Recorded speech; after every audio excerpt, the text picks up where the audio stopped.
Hi ನಮಸ್ಕಾರ ಗೆಳೆಯರೆ, ಎಲ್ಲರಿಗೂ ನನ್ನ ಚಾನಲ್ಗೆ ಸ್ವಾಗತ. ಇವತ್ತಿನ ಈ ವಿಡಿಯೋದಲ್ಲಿ ಶಿವನ ಮಗ ಜಲಂಧರ ರಾಕ್ಷಸನ ಜನನ ಹೇಗಾಯಿತು ಹಾಗೂ ಜಲಂಧರನ ಸಂಹಾರ ಶಿವ ಹೇಗೆ ಮಾಡಿದ ಅಂತ ಈ ವಿಡಿಯೋದಲ್ಲಿ ವಿವರವಾಗಿ ನೋಡೋಣ ಬನ್ನಿ. ಇನ್ನೂ ಯಾರು ನಮ್ಮ ಚಾನಲನ್ನು ಸಬ್ಸ್ಕ್ರೈಬ್ ಮಾಡಿಲ್ಲವೋ ಸಬ್ಸ್ಕ್ರೈಬ್ ಮಾಡೋದನ್ನು ಮರೆಯದಿರಿ ಹಾಗೂ ಬೆಲ್ ಐಕಾನನ್ನು ಒತ್ತಿ. ಈ ವಿಡಿಯೋವನ್ನು ದಯವಿಟ್ಟು ಕೊನೆಯವರೆಗೂ ನೋಡಿ. ಜಲಂಧರನು ಶಿವನ ಅದ್ಭುತ ಪ್ರಕಾಶದಿಂದ ಜನಿಸಿದ ಶಕ್ತಿಶಾಲಿ ರಾಕ್ಷಸ. ಅವನು ಸಮುದ್ರದಲ್ಲಿ ವಾಸಿಸುತ್ತಿದ್ದ ಮತ್ತು ದೇವತೆಗಳಲ್ಲಿ ವಿನಾಶವನ್ನು ಸೃಷ್ಟಿಸಿದ ರಾಕ್ಷಸರ ರಾಜ. ರಾಕ್ಷಸನನ್ನು ನಾಶ ಮಾಡಿದ್ದರಿಂದ ಶಿವನನ್ನು ಕೆಲವೊಮ್ಮೆ ಜಲಂಧರ ಮೂರ್ತಿ ಎಂದು ಕರೆಯುತ್ತಾರೆ. ಇವಾಗ ಜಲಂಧರನ ಜನನದ ಬಗ್ಗೆ ನೋಡೋಣ ಬನ್ನಿ. ಇಂದ್ರನು ಶಿವನನ್ನು ಭೇಟಿಯಾಗಲು ಕೈಲಾಸ ಪರ್ವತಕ್ಕೆ ಹೋಗುತ್ತಿದ್ದನು. ಅವನ ಜೊತೆ ಬೃಹಸ್ಪತಿ ಋಷಿಯೂ ಇದ್ದನು. ಶಿವನು ಅವನ ಭಕ್ತಿಯನ್ನು ಪರೀಕ್ಷಿಸಲು ಬಯಸಿದನು ಮತ್ತು ಸನ್ಯಾಸಿಯ ವೇಷ ಧರಿಸಿದನು. ಇಂದ್ರನಿಗೆ ಶಿವನನ್ನು ಗುರುತಿಸಲು ಸಾಧ್ಯವಾಗಲಿಲ್ಲ ಮತ್ತು ಅವನ ಬಗ್ಗೆ ವಿಚಾರಿಸಲು ಪ್ರಾರಂಭಿಸಿದನು. ಪದೇ ಪದೇ ಪ್ರಶ್ನಿಸಿದ ನಂತರವೂ ಸನ್ಯಾಸಿ ಉತ್ತರಿಸದಿದ್ದಾಗ ಅವನು ಕೋಪಗೊಂಡು ತನ್ನ ವಜ್ರಾಯುಧದಿಂದ ಅವನನ್ನು ಹೊಡೆಯಲು ಪ್ರಯತ್ನಿಸಿದನು. ಇದನ್ನು ನೋಡಿದ ಶಿವನು ಕೋಪಗೊಂಡು ಇಂದ್ರನ ಕೈಗಳನ್ನು ಪಾರ್ಶ್ವವಾಯುವಿಗೆ ಒಳಪಡಿಸಿದನು ಮತ್ತು ಬೃಹಸ್ಪತಿಯು ಅದು ಶಿವನ ವೇಷ ಎಂದು ತಕ್ಷಣ ಅರಿತುಕೊಂಡನು. ಇಂದ್ರನನ್ನು ಕ್ಷಮಿಸುವಂತೆ ಶಿವನನ್ನು ಪ್ರಾರ್ಥಿಸಿದನು. ನಂತರ ಶಿವನು ತನ್ನ ಪ್ರಕಾಶಮಾನವಾದ ಕಣ್ಣುಗಳ ಶಕ್ತಿಯನ್ನು ಸಮುದ್ರದ ಮೇಲೆ ತಿರುಗಿಸಿದನು. ಅದು ಜಲಂಧರನ ಜನನಕ್ಕೆ ಕಾರಣವಾಯಿತು. ಶಿವನ ತೇಜಸ್ವಿ ಕಣ್ಣುಗಳಿಂದ ಜನಿಸಿದ ಮಗು ಸಮುದ್ರದಲ್ಲಿ ಜೋರಾಗಿ ಅಳುತ್ತಿತ್ತು ಮತ್ತು ದೇವತೆಗಳು ಇದರಿಂದ ಚಿಂತಿತರಾಗಿ ಬ್ರಹ್ಮನಿಗೆ ತಿಳಿಸಿದರು. ನಂತರ ಬ್ರಹ್ಮ ಸಮುದ್ರಕ್ಕೆ ಹೋಗಿ ಮಗುವನ್ನು ತನ್ನ ಮಡಿಲಲ್ಲಿ ತೆಗೆದುಕೊಂಡನು. ಮಗು ಎಷ್ಟು ಬಲಶಾಲಿಯಾಗಿತ್ತೆಂದರೆ ಅದು ಬ್ರಹ್ಮನ ಕುತ್ತಿಗೆಯನ್ನು ಒತ್ತಿದಾಗ ಅದು ತುಂಬ ನೋವಿನಿಂದ ಕೂಡಿತು. ಅವನ ಕಣ್ಣುಗಳಿಂದ ಕಣ್ಣೀರು ಸುರಿಯಿತು.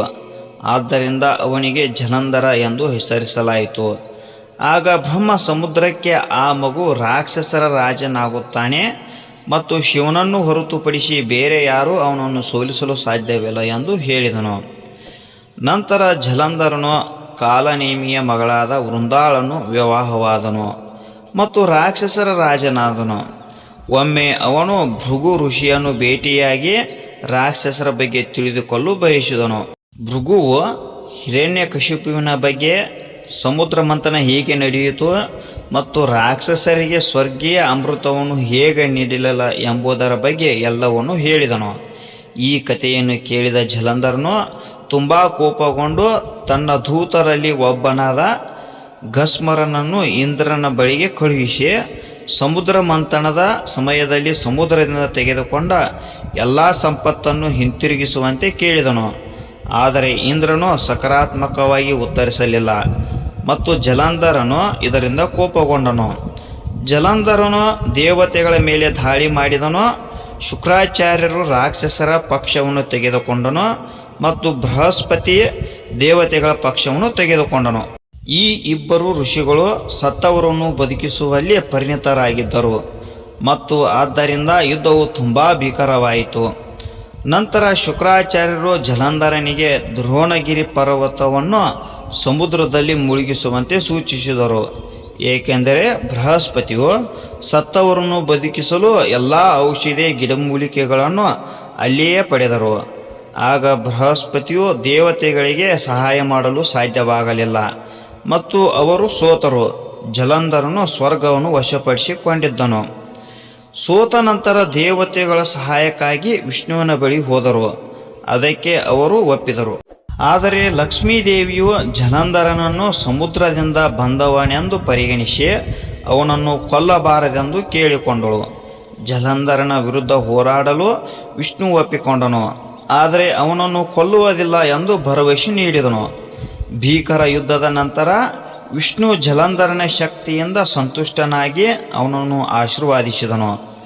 ಜಲಂಧರನು ವಿಷ್ಣುವನ್ನು ತನ್ನ ಸಹೋದರಿ ದೇವಿ ಲಕ್ಷ್ಮಿಯೊಂದಿಗೆ ಕ್ಷೀರಸಾಗರ ಎಂದು ಕರೆಯಲ್ಪಡುವ ಕ್ಷೀರಸಾಗರವನ್ನು ತನ್ನ ಮನೆಯಾಗಿ ಮಾಡಿಕೊಳ್ಳುವಂತೆ ಕೇಳಿಕೊಂಡನು.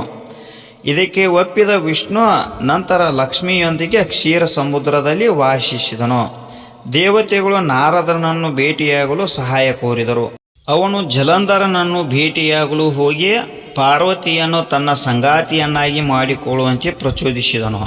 ಜಲಂಧರನು ಬಲೆಗೆ ಬಿದ್ದು ಪಾರ್ವತಿಯ ಕೈಯನ್ನು ಕೇಳುತ್ತಾ ರಾಹುವನ್ನು ಶಿವನ ಬಳಿಗೆ ಕಳುಹಿಸಿದನು. ಶಿವನು ಕೋಪಗೊಂಡು ರಾಹುವನ್ನು ನಾಶ ಮಾಡಲು ಹೊರಟನು. ಆದರೆ ರಾಹು ಕ್ಷಮೆಯಾಚಿಸಿದನು ಮತ್ತು ಅವನನ್ನು ಬಿಡಲಾಯಿತು. ನಂತರ ರಾಹು ಜಲಂಧರನಿಗೆ ಹೋಗಿ ಕಥೆಯನ್ನು ಹೇಳಿದನು. ಜಲಂಧರನು ತನ್ನ ಸೈನ್ಯದೊಂದಿಗೆ ಶಿವನ ಮೇಲೆ ದಾಳಿ ಮಾಡಿದನು ಮತ್ತು ಭೀಕರ ಯುದ್ಧ ನಡೆಯಿತು. ಜಲಂಧರನು ಮೇಲುಗೈ ಸಾಧಿಸಲು ಸಾಧ್ಯವಾಗದಿದ್ದಾಗ ಅವನು ಭ್ರಮೆಯನ್ನು ಸೃಷ್ಟಿಸಿದನು ಮತ್ತು ಅನೇಕ ಅಪ್ಸರೆಯರ ನೃತ್ಯ ಮಾಡಲು ಪ್ರಾರಂಭಿಸಿದನು. ಶಿವನ ಸೈನ್ಯವು ಇದರಿಂದ ಮೋಡಿಕೊಂಡಿತು ಮತ್ತು ಅವರ ಮನಸ್ಸು ವಿಚಲಿತವಾಯಿತು. ಈ ಅವಧಿಯಲ್ಲಿ ಜಲಂಧರನು ಶಿವನ ವೇಷ ಧರಿಸಿ ಪಾರ್ವತಿಯ ಬಳಿಗೆ ಹೋದನು. ಆದರೆ ಅವಳು ಅವನನ್ನು ಗುರುತಿಸಿದಳು.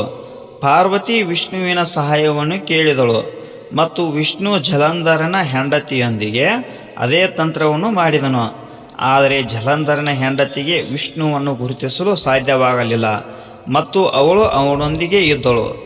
ನಂತರ ಅವಳಿಗೆ ಸತ್ಯ ತಿಳಿದಾಗ ಅವಳು ವಿಷ್ಣುವನ್ನು ಶಪಿಸಿ ಬೆಂಕಿಗೆ ಹಾರಿದಳು.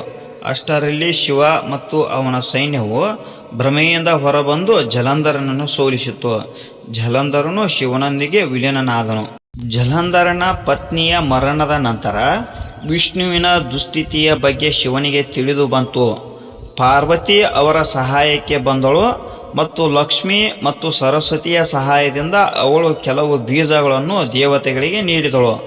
ಅವರು ಆ ಬೀಜಗಳನ್ನು ವೃಂದಾ ತನ್ನ ಜೀವನವನ್ನು ನೀಡಿದ ಚಿತೆಯ ಮೇಲೆ ಹಾಕಿದರು ಮತ್ತು ಅದರಿಂದ ಆಮ್ಲ, ತುಳಸಿ ಮತ್ತು ಮಾಲತಿ ಎಂಬ 3 ಪವಿತ್ರ ಸಸ್ಯಗಳು ಮೊಳಕೆಯೊಡೆದವು.